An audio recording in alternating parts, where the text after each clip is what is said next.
Ready naman pala si Santa Fe bukas. Malinis. Ready na rin natin gamit guys. Ito, camera 360, power bank, extra battery niya, kaso 360. Sa ating Insta360 Ace Pro 2, yan, extra battery. Ready na rin ang ating drone set. Okay, ito ang ating first time niya mag-fly ngayon sa labas. At second time ko magpalipad ng drone kung sakali at sana hindi umulan. Ang ating DJI Air 3S. Battery pack niya, ready na rin. Tatlo yan, 4 charge yan. Ang ating RC2 na controller. At ang ating tripod. Matagal na itong tripod na to.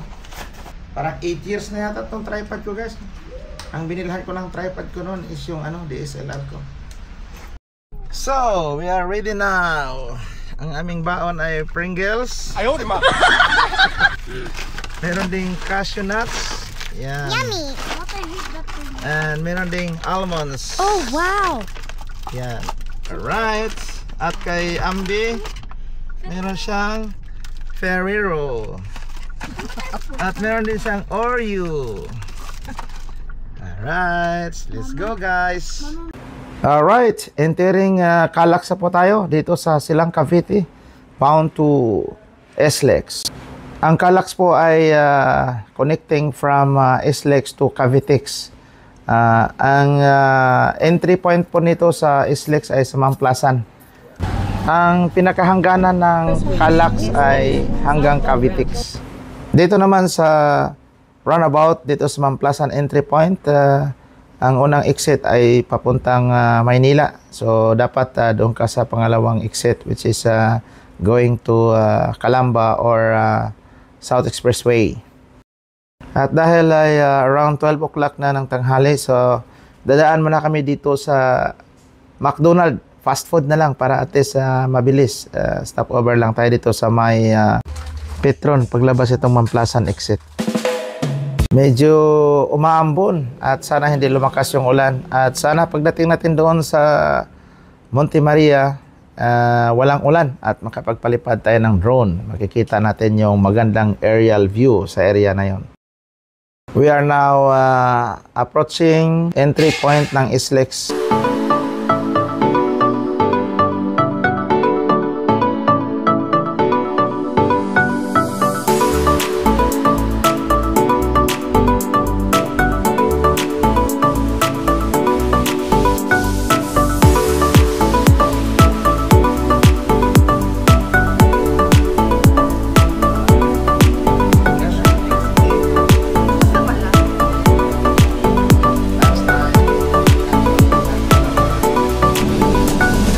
Yan si Mount Banahaw. Natakpan ng ulap yung pinaka mountain peak niya.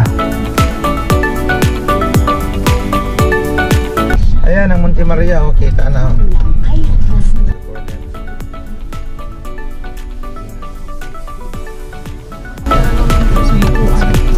Subukan natin pabigil dito.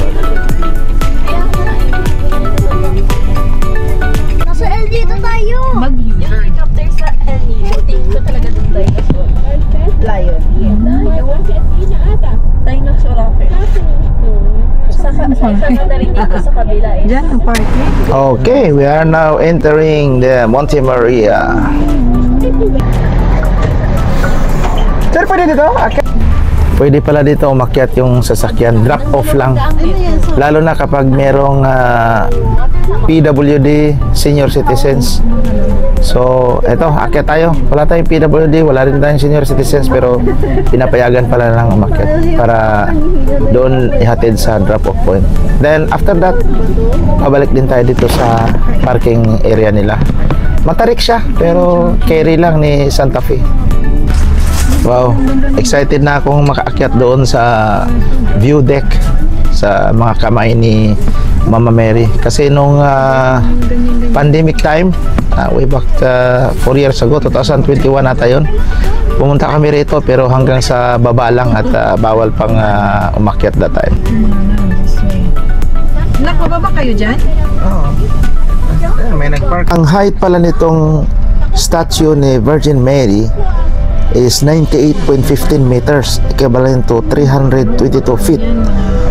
Ito ay isa sa pinakamataas na statue ni Mama Mary sa buong mundo. Yan, kailangan mo lang umikot dito sa likod. And then, ang drop-off niya is facing the seaside. Actually, sa harap mismo ng simbahan. Kasi yun ang main entrance nila, which is facing the seaside. Ano, dito? Baba na kayo? Baba na kami. Baba na kayo. Drop lang to dito, di ba? Opo, sir. Drop lang. Tarabe. Okay, after drop-off, proceed to the parking area, which is nasa baba. Tinawag pala ako ng anak ko pero hindi ko marinig dahil medyo malayo din. Papa! Hi guys. We're now going to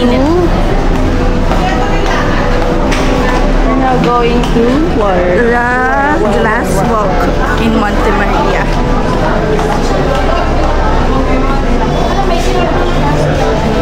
Ako din, ma. Ako hindi. Sama lang ako. Titiyan ko lang kung itsura ng lugar. May simento. Kalahati.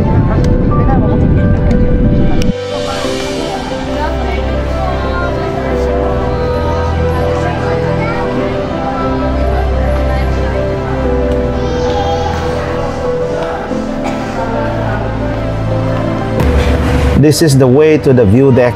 Doon sa taas ng Mama Mary, yung sa kamay niya. Akyat at baba using the elevator pala dito. Nasa 17th floor. Ang height naman ng statue is equivalent to 33-story building.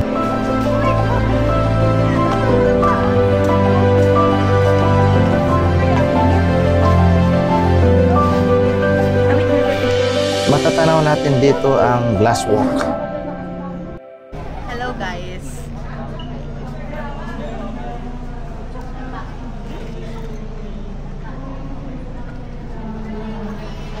Ito na, pababa na kami, papuntang glass walk.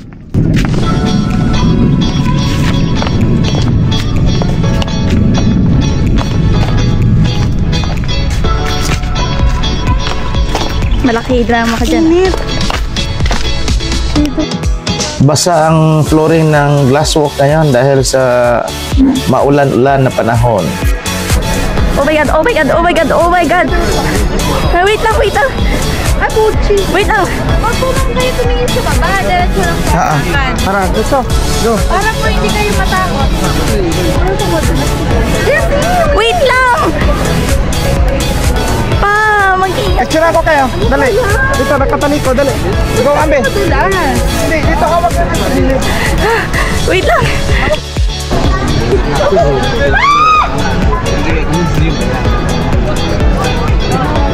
Ambe, yan. Sakay na rin, Papa. Hold ka kay Papa. Dali. Hold kay Papa. Okay lang yan. Ito talaga. Ode, 1, 2, 3. Siya, tingin dito. Uy. Ay, maganda pala yung polo niya kasi merong anchor, di ba? Ewan, nasa ship. O, ikaw na pa. Okay. Hindi naman nakatingin dito. Papa naman. Gusto niya candid eh. Yan na, papicture ka ba? Tayo niya talaga yun. Sige, okay. Okay, picturean mo na siya, ate. 1, 2, 3. 1, 2, 3, smile. Okay na. Okay na. 1,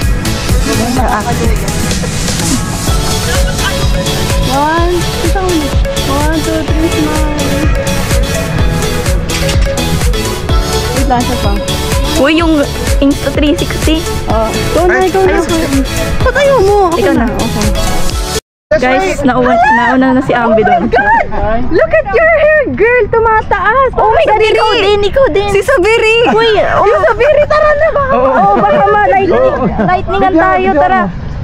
Si Sabiri, no? Ayun na. Uy, tara na. Oh my gosh. Baka ma-lightning tayo, guys. Uy, sumangat. Makita na tayo. Yung taas na ng book na nasa, magtapos na ako. Tumataas. So, yung parang... Kaya punta na tayo dun sa may Delikado siya, guys. Oo, totoo. Siya din, oh. So scary. Kay Papa, wala. Si Kuya nakapansin. Si Kuya guard Ay, we. na nagpipick.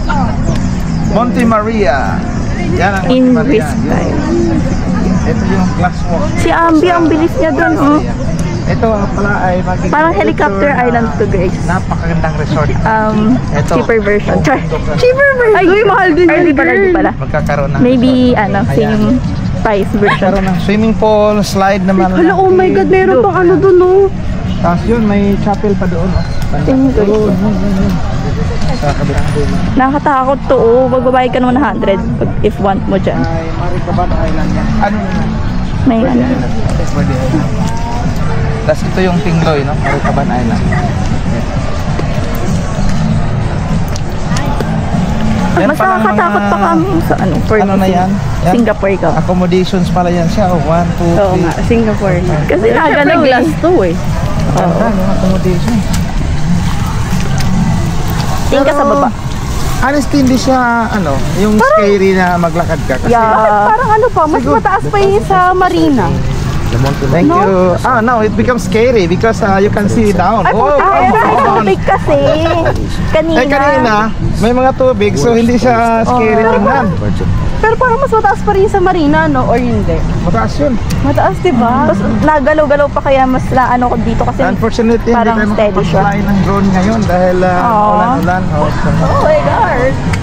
Ganda sana dun, ganyan na ng drone. Sambas mo na ako guys. Pwede ba mag-drone dun sa ano? Saan? Wala, sa baba lang. Tapos tataas mo. Jessie! Ano ko iniwan? I didn't know. Lapit na tayo.